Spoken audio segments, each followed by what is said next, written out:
All right, guys, welcome to the second week in our 30-day challenge. This is going to be day 8, all right? So in today's video, I'm going to be covering a completely new topic. So it's all going to tie together and you're going to be able to actually achieve your weight loss goals, keep those results, right? Keep those results, keep the weight loss that you've lost and maintain your goal weight once you've achieved it. So very cool stuff. I'm super excited to be bringing this topic to you today. Of course, I'm passionate about every single subject that I'm talking to you about in this 30-day challenge, okay? I'm going to be covering 4 main topics, this being the second one. Last week, we were talking about problematic weight loss efforts, okay? So if you have not completed last week's assignments, please go back, do yourself the favor, go back, complete those assignments, because like I said, at the end of the 30 days, all of this is going to tie together and is going to be the stepping stones that are going to take you in the direction of being able to achieve those achieve your weight loss goal, keep the weight off that you've lost, and be able to create that real transformation in your life. So please, if you have not, completed last week's work, go back, do that. It's not going to take you long. Just go back and do those quick exercises and, get that information jogging through your brain. And we're going to tie it together with this week's topic, which this week's topic, we're going to be talking about experiential avoidance.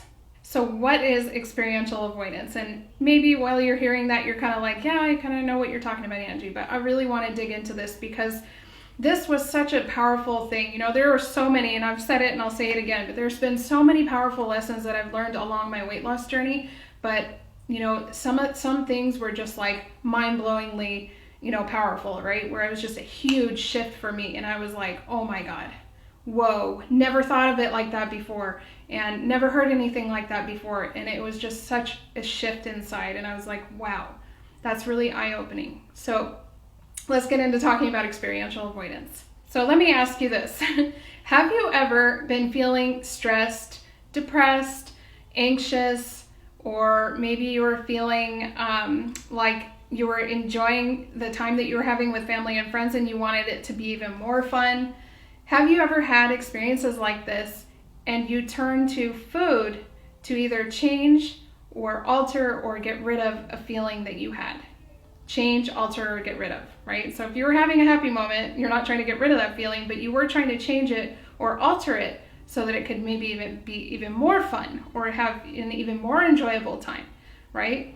And how many times were you in these situations? And like I said, if you were sad, if you were depressed, if you were feeling anxious, maybe you're feeling lonely, maybe you're feeling stressed, right? Stress is a big one.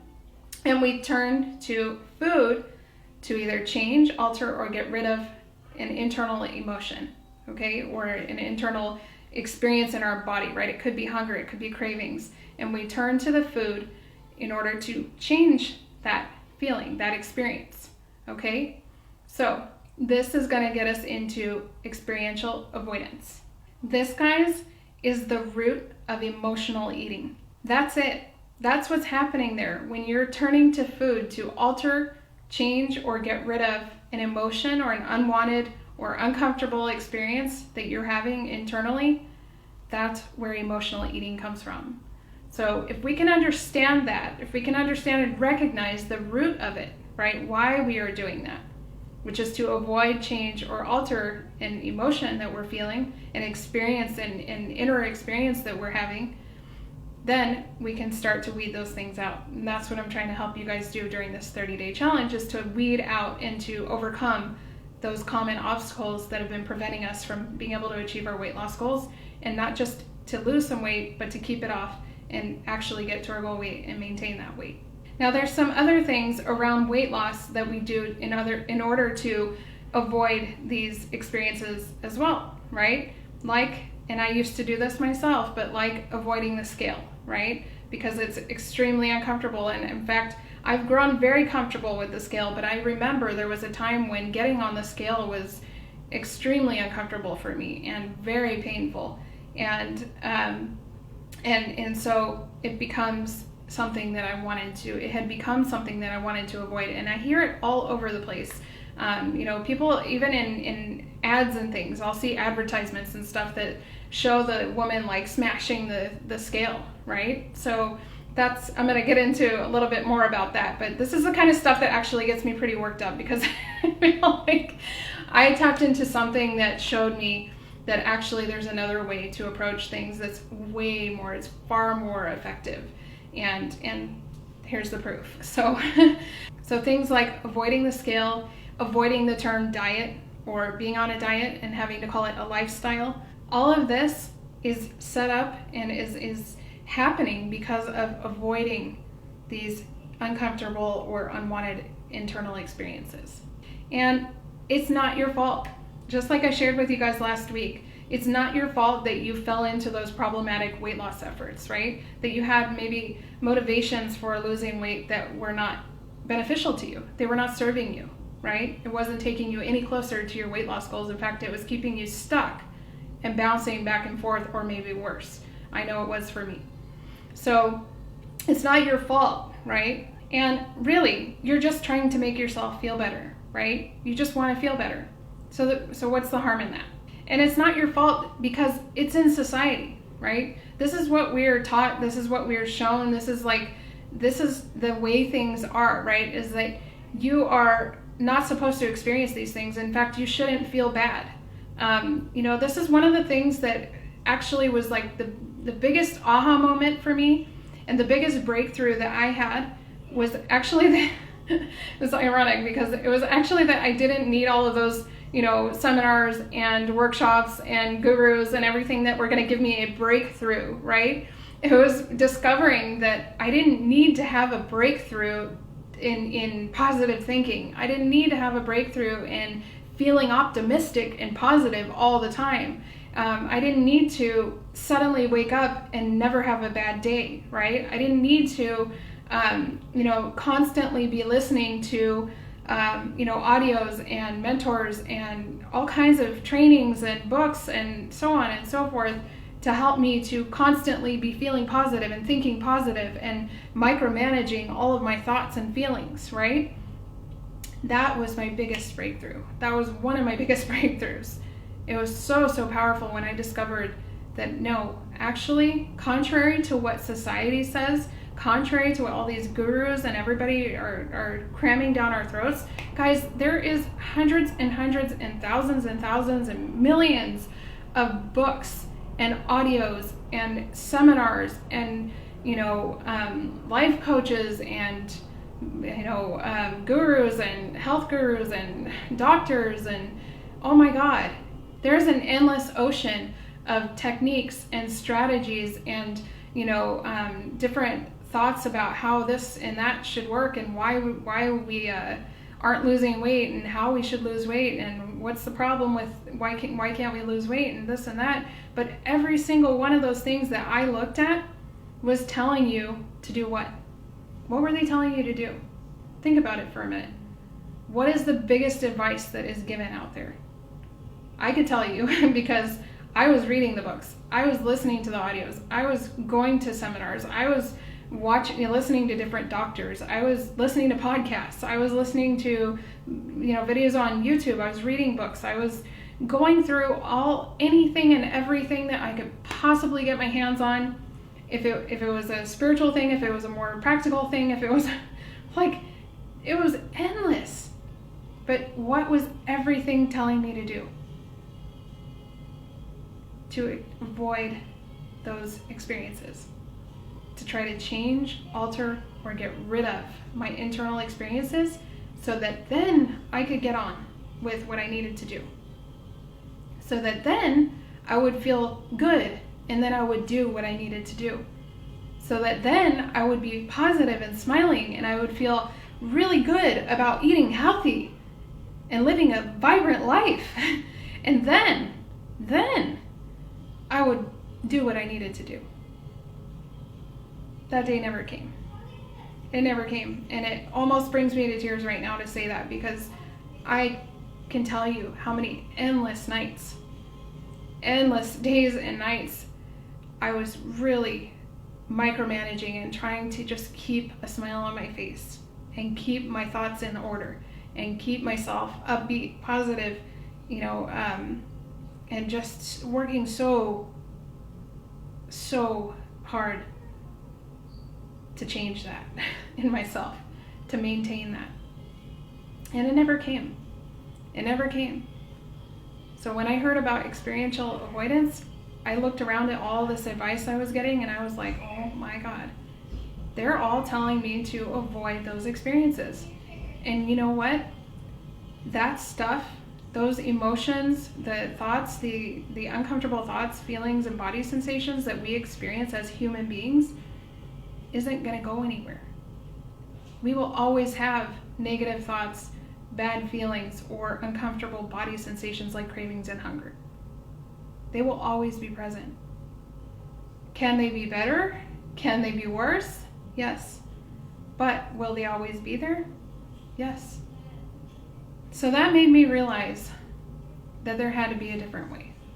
There had to be another way for me to relate to the unchangeable. So finding that new way to relate to the unchangeable, right? Things that I had no power over. Our emotions, our thoughts, and our bodily sensations are like the weather, okay? And if you were to try to control the weather, and actually scientists have tried to control the weather, and it has failed them, right? They have failed at that. You can't do it. So trying to change, and trying to manage, trying to, control our thoughts, emotions, and body sensations like cravings and hunger, trying to completely weed them out or get rid of them or never have them on a bad day or never have them when you're stressed is a recipe for insanity. It's a recipe for insanity, and it's a recipe for yo-yo dieting, for being stuck. And bigger than that, okay? Bigger than that is that it's a recipe for a narrow life. Like we talked about last week, these ineffective or these problematic weight loss efforts, we end up thinking that we need to put our lives on hold to lose weight, right? So it becomes this narrow focus. And the same thing happens with this experiential avoidance. The more that we avoid those uncomfortable feelings, the less we are able to live into the life that we really want to be living, because we're avoiding contact with those things that are uncomfortable. So we build this life around avoiding all of those uncomfortable experiences. So I want to kind of give you guys a little metaphor for this scenario that's going on here with experiential avoidance. Think about if you had a pet baby T-Rex, okay? While it's little, it's a little bit dangerous, right? But it's small and kind of seems harmless, right? And you figure if I just keep feeding it every day, then it's not gonna, attack me. And so think of that baby T-Rex as your cravings or your hunger or the scale, right? It's the things that you're avoiding, right? But it's there. It's present. It's not going to go anywhere. It's yours. So you're like, if I just feed it every day, it'll, kind of keep quiet, right? So you feed your cravings and you feed that avoidance of the scale. You stay away from the scale. You smash your scale, right? Oh, that stuff just I get so emotional over that stuff. I actually get pretty pissed when I see people advertisements smashing scales, because it's just backing you into a narrow type of lifestyle. And that's what we're getting into. But so if you just keep feeding it, right, and you keep doing those things like avoiding the scale, like not letting yourself experience any kind of hunger or cravings, doing all kinds of sorts of things to dodge the uncomfortable feelings, right? Don't let yourself not participate in having pizza with the rest of the family. Don't let yourself experience feeling left out. Don't let yourself experience having to be uncomfortable and tell, a family member you can't eat what they cooked for you, so you eat what they gave you. But so you're feeding the baby T-Rex, right? But every day it's growing and it's getting bigger and stronger, right? Just like every time you reinforce giving into that avoidance, you're making it stronger and more powerful. And if you were watching last week's videos, I was telling you that I was sharing with you in there that I felt like even if I was diagnosed with a fatal disease, I didn't know if even that would give me the strength or the control to stop what I was doing to myself. Avoiding so much. Avoiding these uncomfortable experiences that I would need to face in order to lose weight, in order to regain my health, right? So you're feeding that T-Rex, and every day it's getting bigger and stronger and more powerful and more scary because you keep feeding it, right? So it naturally is going to grow and get stronger and have more power over you. So eventually that thing's just going to overtake you. It's going to grow into a huge T-Rex and it's going to devour you. In other words, that avoidance that you are feeding by giving into it is going to devour your life. And it becomes more and more narrow. Just think of all of the things that you're having to pass up on because of that avoidance, because of avoiding the uncomfortable feelings, because you don't want to experience the uncomfortable feelings of being on a diet, right? This is one of the biggest things too, is I feel that you get to a place where it's a lifestyle, but I also feel, for me, at this point, I say, yes, I'm on a diet. I like the word diet. I am embracing the word diet. Yes, dieting is scary. It can sound scary, but I'm stepping into that. I'm leaning into that. And I'm saying boldly and bravely, yes, I'm on a diet. Yes, I'm restricting myself. Yes. Because the more I avoided that, the more I said, oh, it's not a diet, it's a lifestyle. Oh, I'm just eating healthy. The more I did that, the more I was just avoiding. I was saying, well, I could just eat healthy and then that would work. I'd be healthier. I was just dodging. I was just dodging all the time, avoiding, like hot coals. I'm like, I don't want that uncomfortable feeling, right? I'm not avoiding dieting, I'm avoiding what it's going to make me feel, right? But is it possible, and this is where we're going with this, is it possible that you can have those feelings, and think of the metaphor I gave you at the beginning of this challenge, that you could have that feeling, that uncomfortable feeling, and that you could ride that feeling or that emotion or sensation in your body, that you could ride it like a wave? Is it possible? I'm here to tell you it is. And that if you can do that enough, if you can just ride those waves, that when you're sitting there in a restaurant and feeling conflicted because everyone's about to eat pizza, but for you, you need to eat a salad, or you need to have some wings and a salad and no ranch, okay? Or tippy toe that little wing into the into the ranch. That's what I did, and it worked. So tippy toe it in there, just enough for a little flavor. But that's you sitting there with that moment, right, of discomfort. You want to participate. You want to be having fun with the family and enjoying pizza, right? And you want the comfort of it. You don't want to sit there and eat a salad. But is it possible that you can ride that wave, that you can have that thought, you can have those feelings, and you can have those sensations in your body, wherever they may be located, for cravings, right? Maybe in the mouth. That's where I experience my cravings a lot. It's usually thought associated with an experience in the mouth. That you could have that and still ride that wave and still do what you need to do for you. And I'm here to tell you, you can. And if you just do it enough, and not perfectly, we're not perfect, but if you can keep on track with that long enough, you will see results over time. You will be able to be consistent. You will be able to stick to your diet. You will be able to achieve your weight loss goal. And as a result of being able to do that, being able to progress forward, you're not going to have to be living in that narrow lifestyle anymore, that narrow space where you can't do certain things because you're avoiding that, right? Everything that it's stopping you from, everything that you're not living into because of that, right? You can stop avoiding that, and you can stop avoiding the things that you're avoiding because you're avoiding that. Right? So if you're avoiding getting to dieting and shedding the weight, and that's causing you to avoid going out dancing, or it's causing you to avoid, intimacy with your partner, or it's causing you to avoid, you're hanging out with friends, or, your social life, it's avoiding going out and being social, right?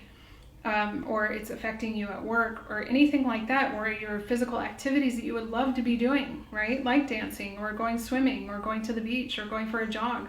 Maybe you're avoiding all of those things because you're avoiding that one thing, right? And that if you would realize and move over that obstacle, if you would just ride that wave and see that no, actually you can diet, you can lose the weight, you can ride through an emotion or a thought that you can't do this, or an emotion or a thought that this is too much, I don't want to feel deprived.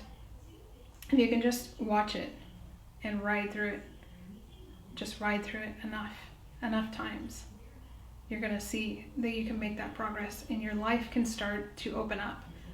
You can start doing the things that are most important to you. You can start going out and having fun and start living your life, right? Living a more full, more rich life. And actually, when you start living through these things instead of backing away from them and embracing all that is you, right? Even the negativity, even the bad thoughts and feelings and uncomfortable body sensations like cravings and hunger, if you can, experience life fully, right? Part of the problem is thinking that it's wrong to feel bad.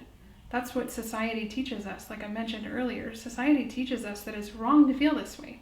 And there is a whole industry, the self-help industry, that tells you that it's wrong to feel bad.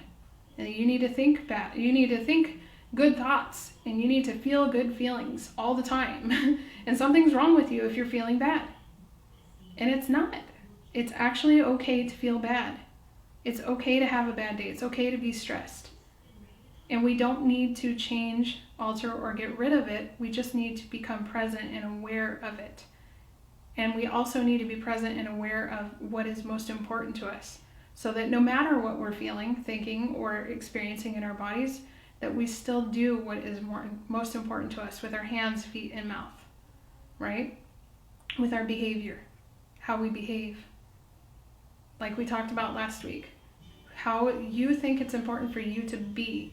And we covered those three, main areas or roles of your life, but it's how you want to behave on an ongoing basis in your life, right? So it's focusing on your behavior, not changing, altering, or trying to get rid of internal uncomfortable experiences, because that just keeps us stuck like hamsters in a wheel. It does. We're just spinning, going nowhere, because like the weather, you can't control your thoughts, emotions, or body sensations. Like I said, yes, you can make them better. You can have healthier thoughts, have healthier emotions, have healthier bodily sensations, and less hunger and cravings, like with the tools that we use, the diet, with the tea, with the Resolution 20 drops, and our NutriBurst, optimizing the body, right, to help it to function in the best way possible so that we're not having unnecessarily high levels of cravings and hunger. But that said, they will always be present.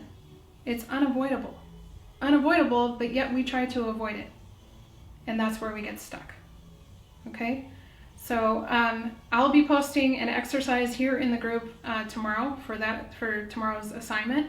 But I just want you guys to think about this. And, if you want to or can, go back through this video a few times, take some notes, and really think about this. Because if you can get this, if you can make this shift, man, are you going to be shocked at the results that you're going to see, the consistency, the ability to stick with your plan and get real weight loss results. Okay? This is fat loss for real. Fat loss for real. For real. So we are here to lose weight. I'm not here to play games and shed 5 pounds and put it back on, or shed 10 and put it back on. No, girl. You're here to shed that weight and keep it off and get to your goal weight. All right? So I'm going to wrap this up. You guys have an awesome one, and I'll see you for tomorrow's assignment inside the group.